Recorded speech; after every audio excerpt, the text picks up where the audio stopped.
이제도 성령으로 함께 하시고 복음의 역사를 믿고 성령으로 역사하시는 것을 믿는 예배자들, 신령과 진정으로 예배하는 자들을 만나주시고 축복하실 줄로 믿습니다. 할렐루야. 오늘 우리가 사도행전 5장 33절 이후의 말씀을 같이 읽었습니다. 이 말씀을 보면 하나님께서 사도들에게 복음 전도의 사명을 주셨는데 이를 방해하고 해방하는 대적자들, 사두개인들, 종교 지도자들을 통해서 계속해서 회방하고 핍박하는 그런 모습이 나옵니다. 그래서 두 사이에서 공방이 일어나는 것처럼 계속해서 한쪽에서 핍박하고 죽이려고, 그리고 또 하나님께서 피할 길을 주시고 또 이렇게 계속 나가는 걸 볼 수가 있어요.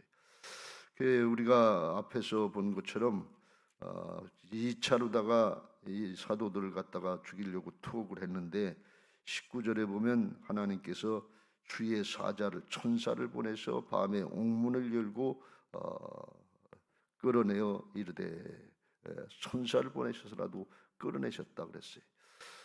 그러시면서 하시는 말씀이 가서 성전에 서서 이 생명의 말씀을 다 백성에게 전하라. 성전에 가서 생명의 말씀을 또 전하라는 것입니다. 지금 붙잡혀서 감옥에 와 있는데 풀어놓고 또 하라는 거예요. 그래서 가서 그걸 또 했어요.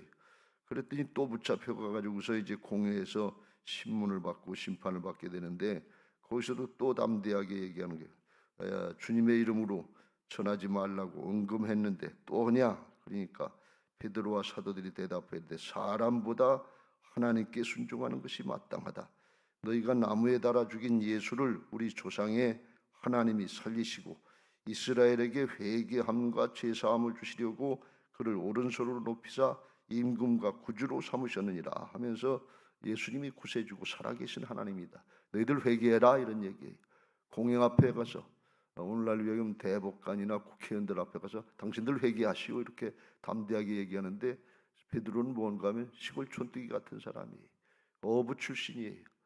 그런 사람이 아주 율법에 정통하고 지도자고는 정말 기라성 같은 사람들 앞에서 아무것도 신학 교육도 받지 않은 사람이 회개하라고 촉구하는 걸 볼 수가 있어요. 그러니까 이게 성령 받고 예수님을 똑바로 아는 것이 신학 교육 받고 평생 율법을 연구했다는 사람보다 훨씬 낫다는 사실을 꼭 믿으시길 주의 이름으로 축원합니다. 이는 힘으로 되는 것이 아니요, 능으로 되는 것이 아니요, 하나님의 영으로 되는 하나님 나라의 역사가 있는 줄로 믿습니다. 할렐루야. 이게 영적인 싸움이기 때문에 그래. 그러면서 우리는 이 일의 증인이요, 하나님이 자기에게 순종하는 자들에게 주신 성령도 그러하니라. 우리가 이 일의 증인이고 성령께서 지금 함께 하신다. 순종하는 자들에게 성령께서 함께 하시는 것을 믿으시기 바랍니다. 불순종하면 성령이 충만이 안 돼요. 사단에게 붙잡혀 있는데 어떻게 성령이 충만이 되겠어요? 순종하는 자들에게 허락하신 성령도 그렇다 그랬어요.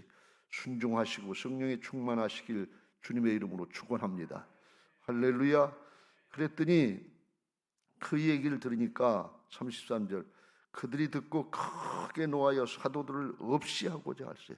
이젠 더 이상 참지 못하겠다. 이젠 더 이상 그냥 놔두면 안 되겠다. 왜? 자기들 목전에 대고 회개하라고 촉구하니까 이건 더 이상 자존심도 그렇고 자기들의 기득권도 있고 이게 큰일 나갔다. 그러니까 죽이려고 하는 걸 볼 수가 있어요. 이제 그렇게 해서 예수님을 신성모독죄로 걸어서 죽였던 것처럼 그들도 죽여버리고서 걸림돌이 되는데, 앞가림에 자기들 기득권을 다 뺏길 것 같은데 그냥 놔두겠어요? 죽이려고 그러지. 그런데 방법이 없는 것 같은데 그때 공회원 중에 하나인 바리새인 가말리엘이 일어서서 얘기를 합니다. 여러분들 내 얘기를 좀 들어보시오. 이 사람들 죽이려고 하는 거 함부로 하지 말고 좀 조심하시오. 왜 그러냐? 만약에 이 사람들의 하는 일이 사람들에게서 나온 일이라면 조금 있어 기다려보면 이게 진짜인지 가짜인지 저절로 알게 될 것이요, 드다라고 하는 사람이 일어나서 선전하고 그랬는데 죽으니까 그냥 다 흐트러지더라 그런 얘기다. 또 유다라고 하는 사람이 일어나서 백성들을 꿰고서 뭘 좀 이루는 것 같았는데 조금 있어 보니까 다 흐트러지더라. 사람이 하는 건 조금 있으면 다 안다 말이지. 여러분 뭐 법석 떨고 뭐 굉장한 것 같고 인기가 있고 뭐 근력이 있는 것 같은데 조금 기다려 보면 알아요. 이 사람에게서 나온 것인지 하나님에게서 나온 것인지 그거 조금 기다려보고 난단 말이지. 그러니까 그냥 놔둬봐라 그러니. 그런데 중요한 건 뭔가 하면 만일 39절 이게 하나님께로부터 난 일이라면, 하나님이 붙잡고 일하시는 일이라면 하나님을 대적하는 일이 된다. 그러면 어떻게 당할 거냐 말이지. 그리고 어떻게 심판을 감당할 거냐. 그러니까 조금 기다려 보시오. 그러니까 사두개인들도 할 말이 없는 거예요. 사두개파 사람들이 특별히 사도들을 잡아 죽이려고 그랬더니 왜? 부활을 믿지 않으니까, 하나님 나라를 믿지 않으니까. 여기 땅에서 다 누려야 되는데 살아계신 하나님이 부활하신 예수님이다 그러니까 하나님 나라가 증명이 되고, 살아계신 하나님, 예수님을 죽인 것이 하나님을 죽인 거나 마찬가지. 이 끔찍한 죄를 졌으니까 예수님을 신성모독죄로다가 걸어서 죽였는데 자기들이 신성모독죄를 진 거 아니에요. 그러니까 이건 참을 수가 없는 거예요. 견딜 수가 없는 거예요. 죽이려고 그랬는데 가말리엘 얘기를 들어보니까 공회원들이 거기 쭉 한 70명 이렇게 있는데 맞는 얘기를 한단 말이지. 가말리엘이 바리새파 사람이기 때문에 부활도 믿고 하나님 나라도 믿어서 이 사도들을 변론하려고 한 얘기가 아니에요. 예수님을 믿겠다고 한 얘기가 아니에요. 그냥 합리적으로 타당하게 생각해봐라 말이에요. 함부로 성급하게 사람 죽이려고 하지 말고 사두개인들 생각을 하니까 그렇게 한 건데, 그런데도 하나님이 그런 사람 가말리엘, 나중에 이제 바울의 스승이 됐던 사람인데 가말리엘을 통해서도 하나님이 피할 길을 주시더라 그런 말씀이에요. 가말리엘은 여전히 대적자예요. 여전히 하나님 안 믿고 복음을 믿지 않는 사람이고 예수님을 인정하지 않는 사람인데 그럼에도 불구하고 하나님이 피할 길을 주시더라 그런 말씀이에요. 여러분 늘 말씀드립니다만 하나님이 피할 길이 되는 신앙 되시길 주의 이름으로 축원합니다. 고린도전서 10장 13절 사람이 감당할 시험 밖에는 너희가 당한 것이 없나니 오직 하나님은 미쁘사 너희가 감당하지 못할 시험 당함을 허락지 아니하시고 시험 당할 쯤에 또한 피할 길을 내사 너희로 능히 감당하게 하시느니라. 우리에게 사명 주셨을 때는 하나님이 사명 감당할 수 있는 능력도 주시고 하나님이 필요한 것들도 공급해 주실 줄로 믿습니다. 근데 이게 더 이상 안 되는 것 같은 그런 순간이 있어요. 더 이상 못할 것 같은 그런 순간이 있어요. 그때는 어떻게 해야 돼요? 주님께로 피해야죠. 주님께 구해야죠. 주님이 피할 길이 되고 말씀이 피할 길이 되는 것이 가장 좋은 신앙인 것을 믿으시기 바랍니다.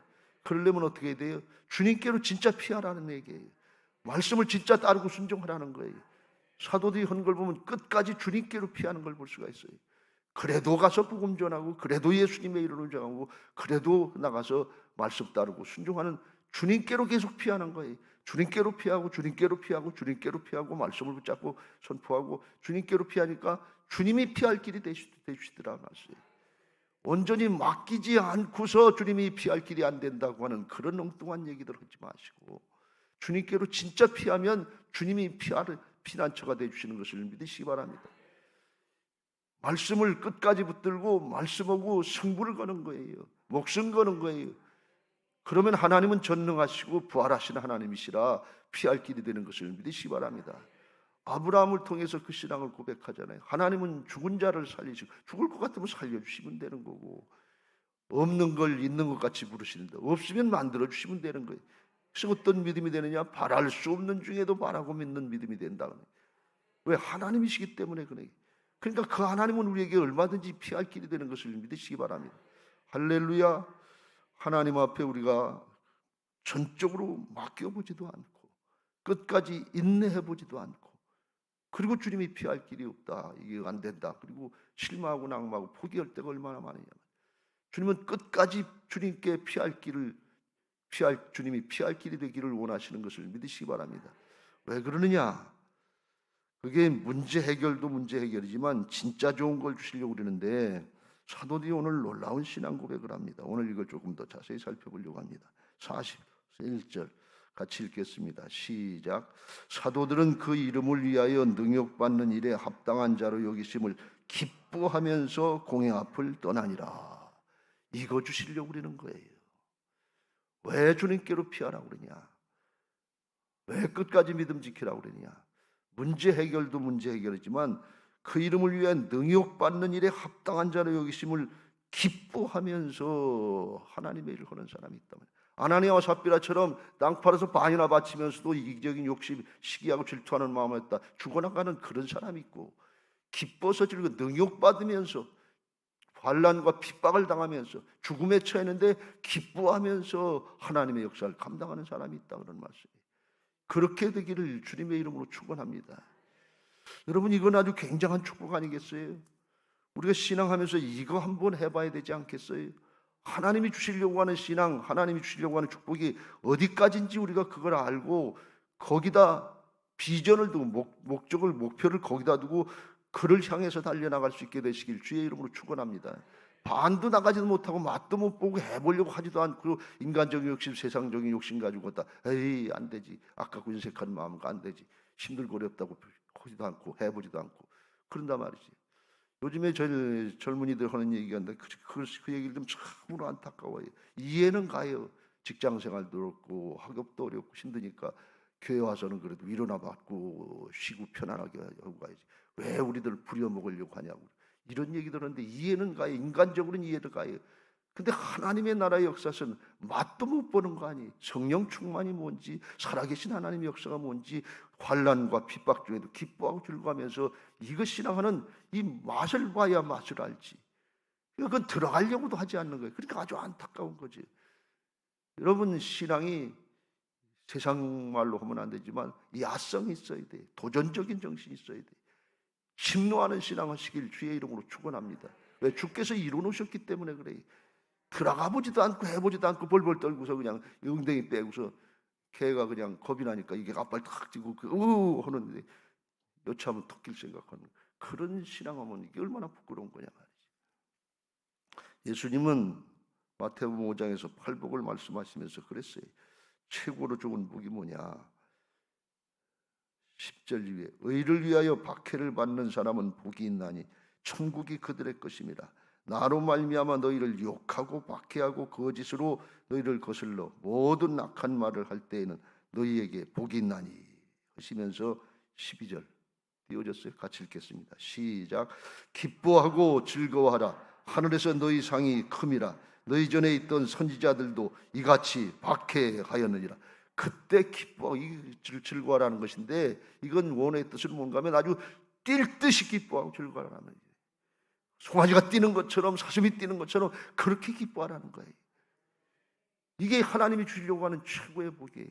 그게 어떻게 해서 이렇게 될 수 있겠는가 그리고 제가 가만히 좀 생각을 해봤어요. 이게 뭐 때문에 기쁘고 즐거워하라는 건가. 근데 사도행전 7장에 보면 스데반이 조금 있으면 우리가 보겠습니다만 돌에 맞아서 죽어가면서 그거 하늘이 열려지는 그 모습이 있잖아요. 성령이 충만해서 얼굴이 빛. 스데반이 성령이 충만하여 하늘을 우러러 주목하여 하나님의 영광과 및 예수께서 하나님 우편에 서신 것을 보고 말하되 보라 하늘이 열리고 인자가 하나님 우편에 서신 것을 보노라 하면서 돌로 치는데 돌을 맞아 죽어가면서 하는 얘기가 스데반이 부르짖어 이르되 주 예수여 내 영혼을 받으시옵소서. 무릎을 꿇고 크게 불러 이르되 주여 이 죄를 그들에게 돌리지 마옵소서. 이 말을 하고 자니라. 그리고 죽었다는 거예요. 이게 기쁘고 즐겁고 뛸 듯이 기쁘라는 거예요. 우리가 한 번 왔다 한 번 가는 인생인데 예수님 앞에 서는 순간에 어떤 모습으로 서기를 바랍니까? 돈 많이 벌고 배 떠들고 이리고 가고 싶습니까? 권력을 누렸다, 명예를 누렸다, 지식을 있다, 다 자기 자아에 도취돼 가지고 나다 그리고서 그거 가지고서 자존심 가지고 하나님 앞에 서려고 합니까? 하나님 앞에 설 순간에, 주님의 심판대 앞에 서는 순간에 어떻게 서기를 원하십니까? 여러분, 가장 좋은 믿음으로 서는 게 이게 복 아닙니까? 이게 복 아닙니까? 이게 복이 아닙니까? 우리의 신앙의 양심이 어디 있습니까? 주님 앞에 서는 순간에 가장 좋은 믿음으로 서야죠. 지금까지는 잘 못했더라도 마지막 주님의 심판대 앞에 설 때는 가장 좋은 믿음으로 서는데 그게 뭐예요? 목숨까지 바치는 순교의 현장이에요. 스데반을 그래서 성령이 충만하게 하시고 하나님의 얼굴이 빛나게 하신 거예요. 고난당하고 역경당하고 힘들고 어려운 거 아무도 육신적으로 좋아할 사람이 없어요. 근데 하나님 나라를 믿는 사람들은 부활로다가 영생이 있고 하나님 나라가 있다고 하는 것을 믿는 사람들에게는 그게 어떤 게 좋은 믿음인가, 어떤 게 좋은 것인가 우리에게 분별이 되어야 될 줄로 믿습니다. 오늘 이 아침에 나오셔서 세상의 부귀 영화 권세, 세상의 일락쾌락 이걸 목적으로 신앙하고 세상적인 욕심, 인간적인 욕심 가지고 신앙하고 그게 안 됐다고 원망하고 불평하고 그게 안 됐다고 실망하고 낭망하는 신앙을 했다면 돌이키세요. 돌이키세요. 돌이키세요. 목숨 걸고 돌이켜야 돼요. 왜요? 이거 다 그렇지 않으면 놓고 가는 거 아니에요. 도적질 당하고 죽고 멸망당하는 거 아니에요.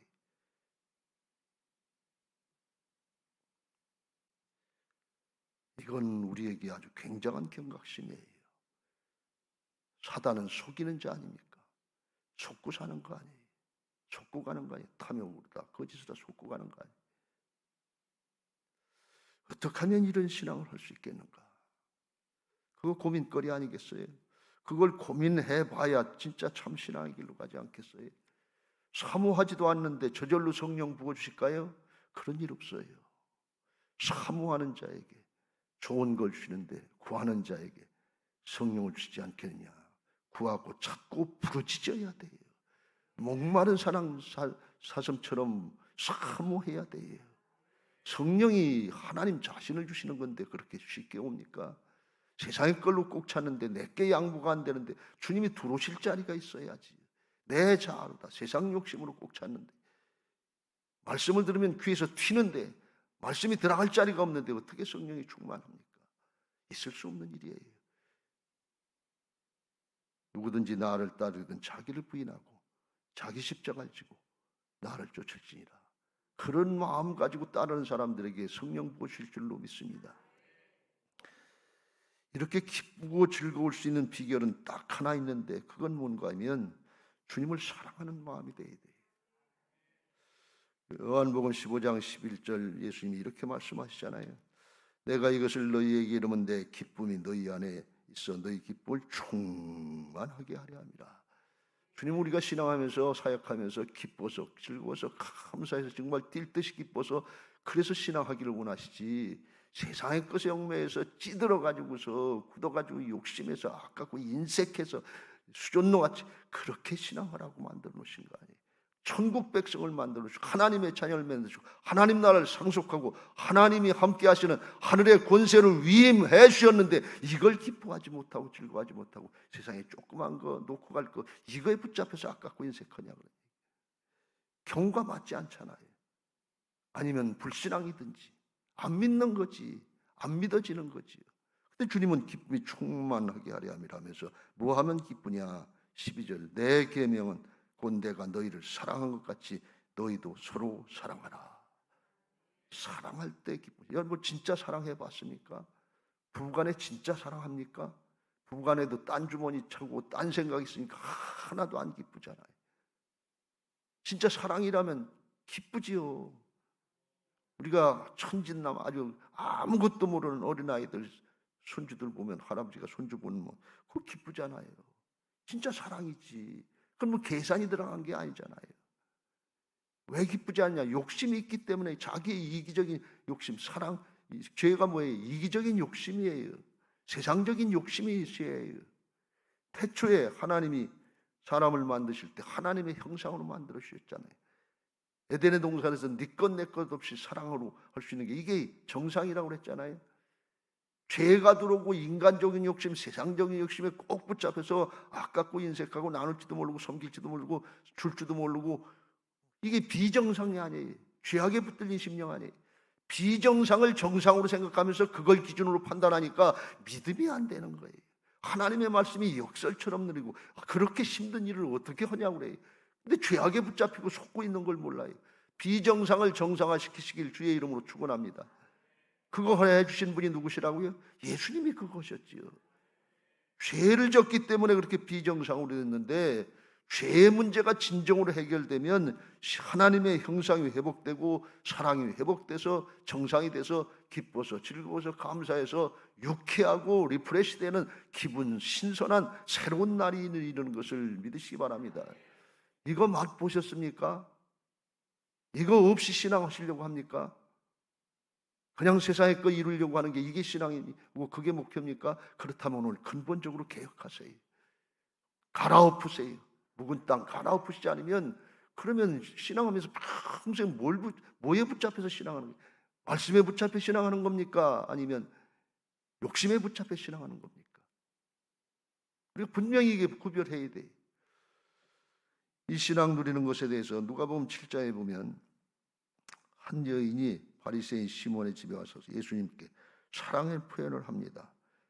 동네에 죄를 지은 한 여자가 37절 있어 예수께서 바리새인의 집에 앉아 계심을 알고 향유 담은 옥합을 가지고 와서 예수의 뒤로 그 발 곁에 서서 울며 눈물로 그 발을 적시고 자기 머리털로 닦고 그 발에 입 맞추고 향유를 부으니 자기가 할 수 있는 최고의 정성을 다하는 거예요. 근데 그 모습을 보고 예수님을 청했던 바리새인은 마음에 이르되 이 사람이 만일 선지자라면 죄를 지은 이 여자가 어떤 여자인 줄 알고 자기를 만든 여자가 누구며 어떤 자야 곧 죄인 줄 알았으리라 하면서 예수님 판단하고 정죄하는 것을 볼 수가 있어요. 예수님이 그걸 아시고 시몬아 내가 너한테 할 말이 있다. 빚주는 자가 빚진 자에게 있어 한 사람에게는 500데나리를 줬고 하나는 50데나리를 줬는데 둘 다 탕감해 줬다. 누가 더 사랑하겠느냐. 그랬더니 많이 탕감받은 자입니다. 네 말이 맞다. 그러시면서 주님이 하시는 말씀이 시몬에게 이 여자를 보느냐 내가 내 집에 들어올 때 너는 내게 발 씻을 물도 기본적인 예의도 하지 않았소 하는데 이 여자는 눈물로 내 발을 적시고 내 머리털을 닦았으며 너는 내게 샬롬이라고 하는 기본적인 입맞춤도 하지 않았는데 그는 내가 들어올 때로부터 내 발에 입맞추기를 그치지 아니하였느니라. 너는 내게 머리에 흔한 감람유도 붓지 아니했을 때 그는 향유를 내 발에 부었느니라. 왜 이 차이가 나느냐? 그 결론을 말씀하신 데서 47절 이러므로 내가 네게 말하노니 그의 많은 죄가 사하여졌도다. 이는 그의 사랑함이 많음이라. 사함을 받은 일이 적은 자는 적게 사랑하느니라. 사랑 어디서 나오느냐? 죄사함 받은 데서 사랑 나온다는 거예요. 다른 데서 나오지 않아요. 인간적인 사랑 조금 이렇게 하는 거 그거 아나니아 삽비라처럼 하다가 그거 얼마 못 가요. 한계 있어요. 중심이 바뀌어야 될 줄로 믿습니다. 죄사함 많이 받은 사람이 온전히 사함 받은 사람이 온전히 사랑한다 말이죠. 근데 누가 죄사함을 많이 받은 사람이 자신의 죄를 중심으로 깨닫고 회개하고 돌이킨 사람이 하나님 앞에 온전히 사함 받은 사람인 것을 믿으시기 바랍니다. 누구든지 죄를 인정하고 고백하면 주께서 보혈로 깨끗하게 씻음 받게 하시겠다는 거예요. 그런데 우리에게 죄사함의 은혜가 없고 아직까지 여전히 이기적이고 세속적이다면 중심으로 회개할 마음이 없다는 거예요. 이 바리새인이 그렇다는 거예요. 중심으로 돌이키려고 회개하려면 누구든지 용서하시. 수고하고 무거운 짐진 자들아 다 내게로 오라. 내가 너희를 쉬게 하리라. 수고하고 무거운 짐이 뭡니까? 죄악의 짐에 붙잡혀서 아깝고 인색하고 하나도 안 기쁘고 하나도 안 즐겁고 부담만 되고 어려운데 근데 이게 짐인 줄 몰라요. 내 거 뺏기는 줄 알고 자존심 상하는 줄 알고 그냥 기쁘고 즐거운 거예요. 핍박받고 고난받고 거기 어려움 당하는데 그렇게 된 거 그거 마땅한 자로 여김받은 거 이게 기뻐서 즐거워서 그래서 공의 앞을 떠났다고 그랬어요. 이거 한번 해봐야 되지 않겠어요? 우리 부모에게 우리 형제들에게 예수님 믿으라는 얘기 이거 걸림돌이 될까 봐서 이거 한번 얘기 못하는 게 이런 신앙 가지고 우리가 하나님 앞에 설 겁니까? 자식들이 영원히 죽어가고 세상에 영혼들을 뺏기고 있는데 그런데 그거 구할 생각 못하고 말도 못하고 그리고서 주님 앞에 설 겁니까? 우리는 냉철하게 한번 생각해 봐야 돼. 우리 신앙이 하나님께로부터 왔다 하나님께로 서고 잠시 잠깐이면 하나님 앞에 설 텐데 고린도후서 5장 10절에 나오는 것처럼 그때 선악간의 헛일 다 심판받는다고 그랬어요. 누구도 예외가 없어요. 고린도후서 5장 10절 이는 우리가 다 반드시 그리스도의 심판대 앞에 나타나게 되어 각각 선악간에 그 몸으로 행한 것을 따라 받으려 함이라. 우리가 오늘 저도 회개하는 마음으로 이 말씀을 준비했습니다만 정말 적당히 하고 하나님 앞에 바로 된 줄로 착각들 하지 않았으면 좋겠습니다. 내 심령의 상태를 있는 그대로 말씀 앞에 영과魂과 및 관절과 골수가 찔러 쪼개지고 조명되고 드러나서 드러난 대로 회개하고 돌이키시길 주의 이름으로 축원합니다. 그래서 하나님 앞에 온전히 회복되고 어둠의 영이 떠나면 이기적인 욕심의 영이 떠나면 그러면 예수님의 사랑으로 성령으로 충만해져서 기뻐서 즐거워서 감사해서 충만해서 사도들이 그렇게 능력받고 핍박받고 채찍질에 맞아간데, 채찍질에 맞았다는 게 이거 적은 일이 아니에요. 40대를 맞든지 태장을 맞든지 아마 죽기 전까지 맞았을 텐데, 그리고 가서도 그들이 날마다 성전에 있든지 집에 있든지 예수는 그리스도라 가르치기와 전도하기를 그치지 아니라 진짜 주님을 사랑하기 때문에 그런 거예요. 진짜 주님을 사랑하는 사람만 기쁨이 있고 그렇게 자기를 드릴 수 있어요. 이건 인간적인 노력까지 되는 게 아니에요. 성령의 역사인 줄로 믿습니다. 이걸 오늘 구하시길 바라고, 이거 지금까지 안 됐더라도 성령 부어지시고 사랑이 부어지는 거, 이게 마지막인데 제게 주신 주님의 부르심 중에 하나, 요한복음 21장 15절이에요. 요한의 아들 시몬아, 내가 여기 있는 사람들보다 나를 더 사랑하느냐? 내가 주를 사랑하는 줄 주께서 아시나이다. 그럼 됐다, 내 어린 양을 먹이라. 주님이 저를 부르실 때 그건데 이게 무슨 말씀인가? 그랬는데 목회를 하고 여기까지 와보니까 마지막은 사랑이구나. 주님이 마지막 요구하시는 거 돈도 아니고 명예도 아니고 권력도 아니고 건강도 아니고 다른 축복도 아니고 주님 사랑하느냐, 그런 얘기예요. 진짜 주님 너 진짜 날 사랑하느냐? 그럼 맡겨주신다, 그런 말씀. 근데 그 사랑이 베드로가 다 까먹고서 한 자리 차지하려고 하는 것처럼 인간적인 열심 가지고 죽을지언정 주를 보내지 않다니까도 혈기 가지고 자기 거 가지고 하는 자라도 그거 다 깨지고 배신하고 도망가고 아무것도 아니고 탈탈 털리고서, 그리고서 오순절에 성령 충만 받고 나서 비로소 크게 되기 시작한 거예요. 사랑 부어져야 되는데 인간적인 욕심, 세상적인 욕심 다 들켜지고 성령 부어지는 거 아닙니다. 환난은 인내를, 환난 중에도 즐거워해야 돼요. 하나님 나라를 바라면서 환난은 인내를, 인내는 연단을, 연단은 소망을, 하나님께만 바라보는 소망이 맨 나중에 주어지는데 왜? 다른 게 다 없어졌으니까. 그때 그 소망을 부끄럽게 하지 아니하시려고 하나님께서 성령으로 그때 사랑 부어주시는 것을 믿으시기 바랍니다. 주님만 사랑하는 거예요. 지금 더 이상 어떻게 할 수 없다, 그런 순간이 됐습니까? 이때가 기회예요. 이제 진짜 주님만 바라보고 주여 나를 불쌍히 여겨주옵소서, 하나님의 은혜를 부어주옵소서, 하나님의 사랑을 부어주옵소서. 지금까지 살아봤는데 그 가지가 조금 더 있어도 그만이고 덜 있어도 그만인데 이거 붙잡고 더 이상 사단에게 속지 않게 하시고, 내 자존심 지키려고 할 거 가지고 내 것 지키려고 하는 게 이게 신앙이 아니고 하나님 나라 영원한 걸 만들어 놓으시고 광대한 하나님 나라를 상속해 주시려고 하시는데 이거 붙잡고 나갈 수 있도록 주님의 사랑을 부어주옵소서. 기쁘고 즐겁고 감사하게 내 십자가 감당하게 하옵소서. 그 기도하는 시간 되시고 중심이 하나님 앞에 통해서 하나님의 영이 부어지는 은혜가 있게 되시기를 예수님의 이름으로 축원합니다. 받은 말씀 기억하시고 기도하실 텐데, 341장